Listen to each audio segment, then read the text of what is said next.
नमस्कार, स्वागत है। मैं हूं राहुल और आप देख रहे हैं सिवान न्यूज़। हम इस वक्त मौजूद हैं गोपालगंज के माझा प्रखंड के गौसिया पंचायत में, जहां पर आप देख सकते हैं कि किस तरह से बाढ़ अपना कहर बरपा रहा है।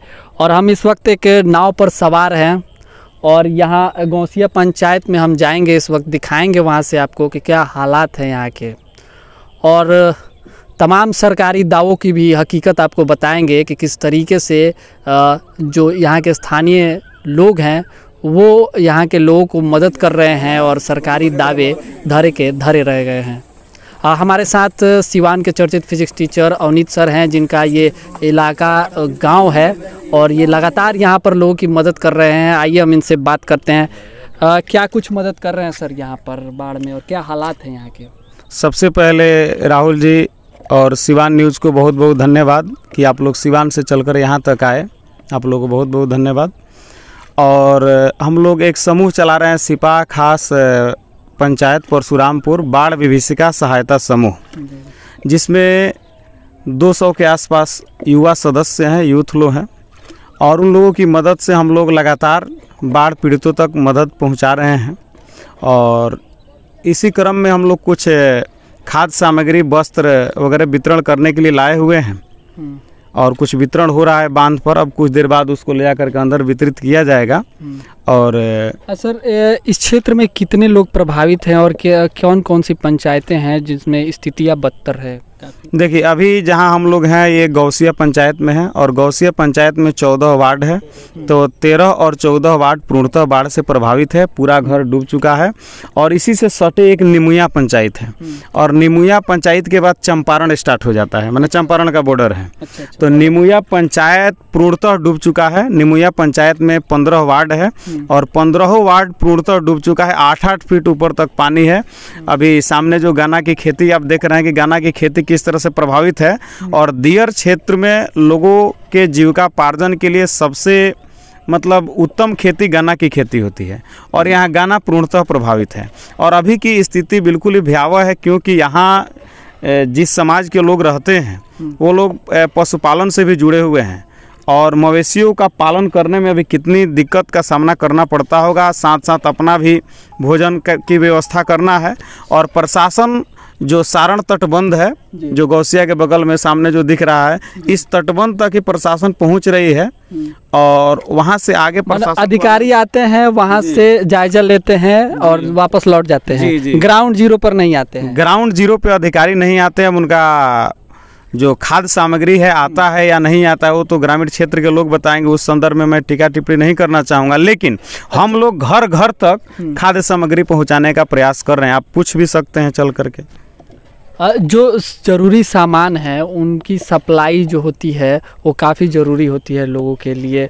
और इस परिस्थिति में जब उनके घर डूब गए हैं, उनके रोज़गार के साधन समाप्त हो गए हैं, ऐसे में जो संकट आया है उन लोगों पर, उस संकट के बीच सरकार ने तमाम दावे किए हैं कि उनको एयरलिफ्ट करके खाना पहुंचाया जा रहा है। क्या ऐसी स्थिति है ग्राउंड पे? देखिए, अभी ग्राउंड की स्थिति बता दे तो इधर कभी एयरलिफ्ट से खाना वगैरह मिला था? इधर कोई नहीं। यहाँ आम जनमानस से आप पूछ सकते हैं, एयरलिफ्ट से कोई खाना वगैरह नहीं आ रहा। बात आप देख रहे हैं कि इधर कनेक्टिविटी जो है बिल्कुल नाव से ही आ जा सकते हैं। और अधिकारी नाव पर चढ़ेंगे कैसे? आप तो मीडिया कर्मी हैं, मीडिया से जुड़े हुए लोग हैं, चौथा स्तंभ है, नाव पर चढ़ गए हैं जान जोखिम में डाल करके। लेकिन प्रशासन अपना जान जोखिम में नहीं ना डाल सकती है। हाँ, एक चीज़ और हम लोग बता दें कि इस वक्त जब हम लोग यहाँ न्यूज़ कवर कर रहे हैं तो एक हमारे साथी हैं जो लगातार इस नाव से पानी निकाल कर बाहर फेंक रहे हैं। इस कठिन परिस्थिति में भी हम लोग यहाँ इसलिए आए हैं ताकि लोगों की जो समस्या है वो सरकार तक पहुँचा सके, कि सरकार की आंखें खुले और वो लोगों तक मदद पहुँचाए। जी बिल्कुल। सर, एक चीज़ हम जानना चाहेंगे कि जो ये पूरे इलाके के लोग हैं वो पूरे बाहर निकल चुके हैं, विस्थापित हो चुके हैं, कि अभी अंदर ही फंसे हुए हैं? देखिए, कुछ लोग अपना घर वगैरह जो मधुसरिया में बनाए हैं, बगल का पंचायत है, वहाँ कुछ लोग शरण लिए हुए हैं, लेकिन अधिकांश लोग अभी इधर फंसे हुए हैं। और आपको एक बात बता दें कि खेती गृहस्थी वाला काम अधिकांश लोगों का निमुया पंचायत में ही है। गौसिया पंचायत के 2 वार्ड में है। तो इधर लोगों की मजबूरी है अपनी फसल को भी देखना, देख रेख करना। फसल तो बर्बाद है, लेकिन जहाँ नाव हम लोग चला रहे हैं ये किसी की उपजाऊ भूमि है, इस पर भी गन्ने की खेती हुई थी। गन्ने यहाँ पे गन्ना की फसल थी, पूर्णतः डूब चुकी है। और कुछ गन्ना की फसल जो बहुत पहले बुआई हुई थी वो कुछ आपको मतलब ऊंचे जगहों पे जो ऊंचे जगह पे कुछ है जो ठीक ठाक है, स्थिति में नहीं कहा जा सकता है, लेकिन कुछ ठीक ठाक है। ये भी ज़्यादा पानी से भी बर्बाद हो जाएगा। जी जी बिल्कुल बिल्कुल। अच्छा, ये पानी गंडक नदी का पानी है? जी जी गंडक नदी का। तो ये गंडक नदी से सटे हुए इलाका है क्या? जी जी बिल्कुल बिल्कुल, पास में गंडक जी जी उसी का सब पानी। जी जी। और ये सारण तट बांध भी तो टूट चुका है आगे जाके। जी जी, इधर देवापुर में टूटा है, भैसही में टूटा है, सब आसपास में ये है। अच्छा, एक चीज़ जानना चाहेंगे कि आपका यहीं से आप हैं, आप बचपन से ऐसी बाढ़ की स्थिति कब बनी हुई थी? देखिए, ये हमको लगता है कि 2005 के बाद, यानी 15 साल बाद ऐसी बाढ़ की स्थिति आई है।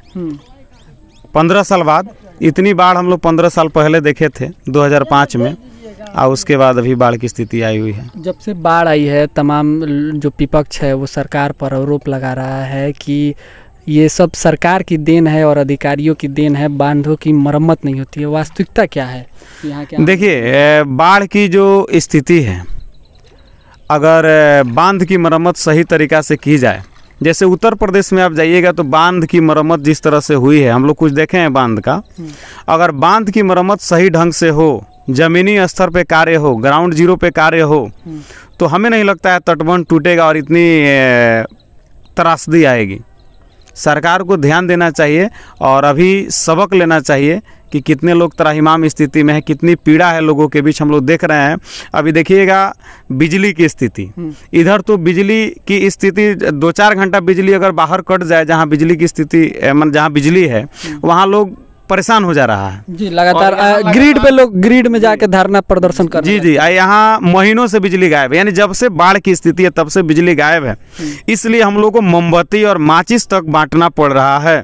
और संचार के क्या साधन है? मोबाइल वगैरह की कोई सुविधा है कि नहीं? अब बिजली की कनेक्टिविटी खत्म है तो मोबाइल चार्ज नहीं होगा, मोबाइल चार्ज नहीं होगा तो संचार की व्यवस्था तो समझिए कि ठप ही है।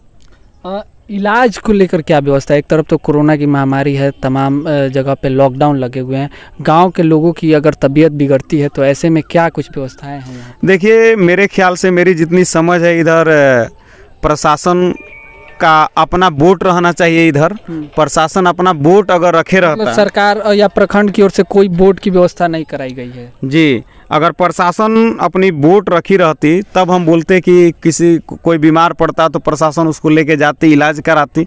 लेकिन ये जो बोट है सब प्राइवेट बोट है, लोग अपनी अपनी सुविधा अनुसार खरीदे हुए हैं। किसी की हाथ से खेने वाली। जी जी, हाथ से खेने वाली। अब बताइए, एकाएक कोई औरत का अगर प्रसव ही कराना हो, अभी नाव से खेवते खेवते वहां तक ले जाएंगे। कम से कम इधर सरकार को 1-2 स्टीमर दे देना चाहिए जो इधर मतलब लोगों की देखरेख में काम आते। और इस नाव पर भी मुझे नहीं लगता कि 4-5 आदमी से ज्यादा, एक खेने वाला और 3-4 लोग ही बैठ पाते। जी जी, 4 लोग और एक इस नाव को खे पाएंगे। छोटी नाव है, ज्यादा लोग बैठेंगे डूब सकती है नाव। तो ये दिन भर में मुझे लगता है कि 10 से 20 बार ये नाव इस पार से उस पार ही जा पाती होगी। जी जी, अपने सुविधा अनुसार लोग खरीदे हुए हैं, जितनी बार आना जाना चाहे अपना आवश्यकता अनुसार आते जाते हैं। लेकिन बहुत गरीब लोग ऐसे हैं जिनके पास मतलब खाने का अन्न नहीं है, वो नाव कहाँ से खरीदेंगे? अब अंदर की स्थिति क्या है, प्रशासन को जाकर देखना चाहिए कि अंदर कौन भूखा मर रहा है। उसके पास मोबाइल फ़ोन है नहीं कि फ़ोन करके बताएगा कि सीओ साहब, बीडीओ साहब, हम भूखे मर रहे हैं। वो लोग तो हेलीकॉप्टर उड़ा के चले जा रहे हैं, कह रहे हैं कि हवाई सर्वे। इधर हेलीकॉप्टर आया था चाचा कभी? आवाज़ तो सुनाई नहीं। अब देखिए, इधर हेलीकॉप्टर का आवाज़ सुनाई दिया है। आप खाना की बात कर रहे हैं, मैंने मजाक बना दिया है सब गवर्नमेंट, क्या कीजिएगा।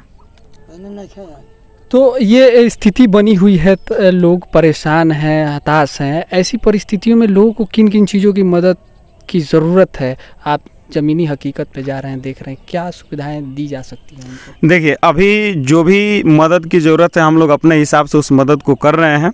सबसे पहले खाना की ज़रूरत है, उसके बाद मोमबत्ती की ज़रूरत है, ताकि रात के समय में मतलब मोमबत्ती जला के कितना देर उजाला रखा जा सकता है। मिट्टी का तेल वो तो मिल ही नहीं रहा है। नहीं ना मिला है। तो हम लोग मोमबत्ती ला के दे रहे हैं, माचिस दे रहे हैं, चिवड़ा मीठा दे रहे हैं। और चिवड़ा मीठा इसलिए दे रहे हैं ताकि लोग ज़्यादा दिन तक उसको रख सके और यूज में ला सके। कुछ दिन पहले हम लोग पूरी सब्जी भी बंटवाए थे।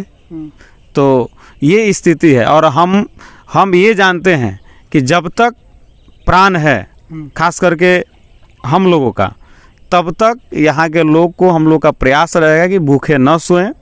और ख़ास करके यहाँ जिला प्रशासन से मैं ये मांग करना चाहूँगा और ख़ास करके एनडीआरएफ की टीम से भी कि कुछ बोट इधर देना चाहिए सरकार को, ताकि गरीब आम आवाम भी मतलब कनेक्टिविटी बना सके। तो आप साफ तौर पर देख सकते हैं कि ये पूरा इलाका एक टापू बन चुका है और यहाँ के लोगों को बाहर जाने में काफ़ी परेशानी है। सरकार के तमाम दावे हैं, अधिकारियों के बयान हैं, लेकिन हकीकत यहाँ आकर आपको पता चलेगी कि किन स्थिति और परिस्थितियों में लोग अपनी ज़िंदगी गुजार रहे हैं। Fabric house porta cabin artificial दीवार, भूकंप विरोधी, fire resistance, light weight, space saving, eco friendly घर, कम खर्च और कम समय में बनवाए जितेंद्र दुबे से। बड़ा से बड़ा हॉल बिना पिलर के तैयार मात्र 15 दिनों में।